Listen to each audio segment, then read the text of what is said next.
Welcome to the Answers for Elders radio show. Meet the trusted experts who will give you straight answers and will help guide you on the path of later life care. Now, here's your host, founder, caregiver, and CEO, Suzanne Newman. And welcome everyone to Answers for Elders Radio Network, heard across the USA. And we are so excited to bring to you this month all about senior living. And, for those of you that are regular listeners, we have taken you on the journey of what is independent living, what is assisted living, what are different types of communities. We talked about home care, and now we're going to talk about memory care. And for those of you that may have a loved one or know of someone that has a loved one with dementia and Alzheimer's disease, here in the state of Washington and across the U.S., Alzheimer's is an escalating situation with our seniors. And, although we hope for a cure, and here on our site, we've talked about scientific breakthroughs, there are still adults out there that require care when they have dementia and Alzheimer's. And so I really wanted to go to one of my favorite people who do an amazing job and a unique concept on Alzheimer's and dementia care. And I would like to introduce you to Tracy Helling from CarePartners Living. Tracy, welcome to Answers for Elders. Thank you so much, Suzanne. I'm glad to be here. Well, I'm glad you're here too, because this is a big situation for a lot of families. They don't know how to deal with dementia.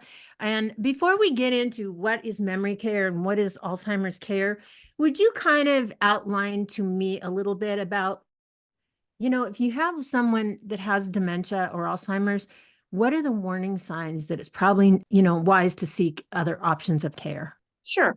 And, there are natural aging processes that slow down and change a little bit cognitively. And so I think that, it's important to know the difference between natural aging symptoms and a sign that there's a cognitive impairment there of the dementia variety. So, forgetting that you forgot something in the microwave has happened to all of us. However, forgetting that a microwave isn't a place to put your money to keep it safe is something else altogether. Forgetting a person's name is normal. Forgetting your spouse's name is a sign. People, who as we age, driving does get more difficult. We have a slowdown in response time. We do have issues with remembering, why did I come into this room? Those kind of things. Those are absolutely normal aging things. And, I don't know about you, but they're happening to me too. So something altogether different is forgetting how to use your car, not being able to get to the grocery store you've been visiting for 35 years, not being able to get back home from the grocery store. So spouses, I think, have it the hardest when it's a couple and they're living together and one of them begins to show signs of dementia. I think we always have to check our denial. This is a very impactful thing that can happen. And I think a lot of times we don't want to say, oh, wait, I think there's something happening. And I think if you have to ask yourself, am I seeing something? Or if you have to ask somebody else, are you seeing things? You already know. There's already something that you, and then you may be able to care for your spouse, or as an adult child, you may think that your loved one is okay living, and that might be for some time. When you should start becoming concerned is when, there are things that are different from their baseline. Go to their home and you find their keys in their microwave, or there's an unexplained ding in their car and they have no memory of how it might have occurred, or they suddenly want to stop socializing. Yeah. Or the other thing I'm going to throw in, short-term memory. They probably are asking you the same question over and over again. That's a sign, obviously, for dementia or Alzheimer's. Yeah. And they might, yes, absolutely. I call them loops. And there's some folks that you see that with. Some are not, actually. Some folks don't. Where you want to start looking, and I always say, start looking before the crisis. Do not wait until your hair is on fire. Oh, I know. You might be able to make a quick decision in a crisis, but you may not make a good Right. one. Right. And this And the person other thing, it makes it harder on your loved one. You just absolutely. have to, to make sure that as much as they're cognitively able at this point, start making plans if something happens. It's Yes. bringing them into the picture. And I think Oh, yeah. that's something that, if you bring a professional in, certainly they can help facilitate these conversations. Right. Can they not, Tracy? Absolutely. And it's a conversation that should start well before there's any concern. My husband and I are nearing 60, and we've already started this conversation with our sons in their late 20s. But when it's time is such a difficult thing. And I have families who come to tour with me at the Cottages of Spokane, and they say, "What do you think?" And I'm like, "Oh, no.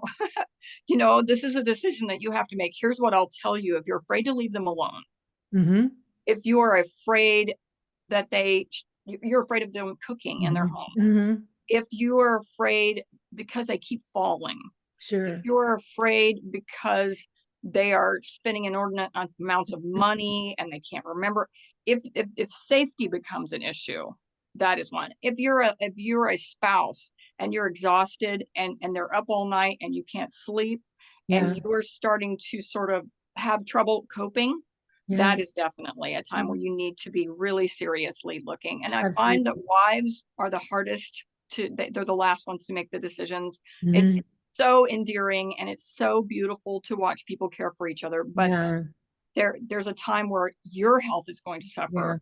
Your relationship is suffering. You're really bringing up a valid point, because in the last month, I've talked to probably 4 families that have called into Answers for Elders. And one was a son that's worried about his mom because his mom is basically working all day. She has a camera on her husband who is advancing Alzheimer's. That to me is very terrifying, because what can she do if he starts a fire in the kitchen? What can she do if something happens? And she is so strung out and scared. And I look at this and I go, how in the world, I understand completely the ordeal that families are going through. And certainly a spouse, if you've been married to a man for 40 years, 50 years, how can you give up that piece? There's that connection. And certainly it's an overwhelming decision. And I always say to families, if you are in this situation where you're afraid and it's stressing you out, the greatest thing you can give that person is an elevated level of care. And what I love about what CarePartners does, we're going to talk a little bit in the future about their bonded care program, because they can find a community where they can live together. And I think that's important too, to look at those considerations. And it's not like they have to be separated forever. No, exactly. I think too, we take our vows seriously, those people who 60 years, and it's just, there's so much anguish. What we try to tell folks is this: if you are able to place them with us, we want to come alongside you and we want to do the hard stuff. For you, telling them to take a shower and them yelling at you is just awful. For us, it's day. We're happy to do that and allow you to become his sweetheart again. Allow you to take care of yourself, because if you don't, quite often caregivers' health suffers so much. I mean, you see situations where the caregiver passes from a heart attack or a stroke or the stress of it, and then they leave that loved one that they didn't want to. Well, and one more thing I'm going to say before we go is also about the isolation piece. It's not good for someone with Alzheimer's or dementia to be by themselves and not have brain stimulation. It can actually allow the disease to progress further.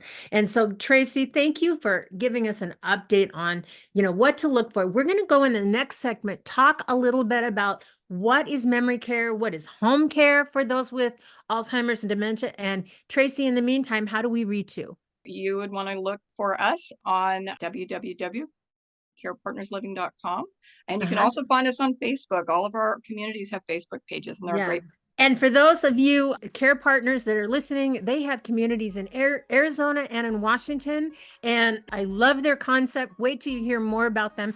And Tracy, I am thrilled to talk to you a little bit more about what does it mean for home care? What does it mean for senior living? And how can, what are the options to pay for it?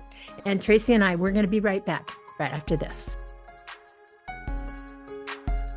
We at Answers for Elders thank you for listening. Did you know that you can discover hundreds of podcasts in our library on senior care?